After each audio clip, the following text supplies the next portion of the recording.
Hello guys, আসসালামু আলাইকুম। সবাই কেমন আছেন? আশা করি ভালো আছেন। তো আপনাদের মাঝে আবারও একটা নতুন ভিডিও নিয়ে হাজির হয়েছি। সেটা হচ্ছে নেত্রকোনার বা ময়মনসিংহ জেলার যে কলমাকান্দা জেলাটার নাম আছে সেটাই আজকে নিয়ে আসলাম। দেখুন, পাহাড় এবং গিয়ে পুকুর সব কিছু মিলিয়ে কত সুন্দর কম্বিনেশন, তাই না? দেখতে বলতে গেলে মনকে প্রশান্তি দেওয়ার মতন একটা স্থান। আসলে যে এই দেখুন কত সুন্দর, এই ভয়েসটা আপনারা শুনুন, এখানে কোনো ভয়েস দিচ্ছে না।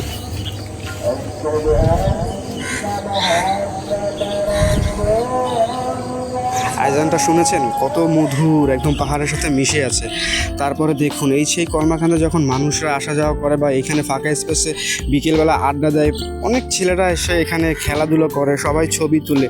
খুব সুন্দর একটা পরিবেশ এই কলমাকান্দায়। তো আসলে এখানকার পরিবেশটা আসলেই খুব চমৎকার, যেরকম ওয়েদার, যেরকম নদী, যেরকম পাহাড়, সব কিছু মিলিয়ে সাইডেই আবার গ্রাম।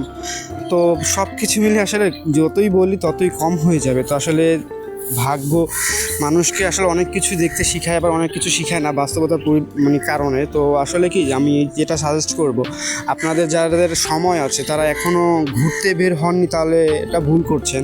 কারণ জীবনের থেকে সময় চলে গেলে কখনো সেই সময়টা আর ফিরে আসবে না। তো আমি সাজেস্ট করব, প্লিজ আপনারা সবাই একবার হলেও ঘুরতে বেরোন।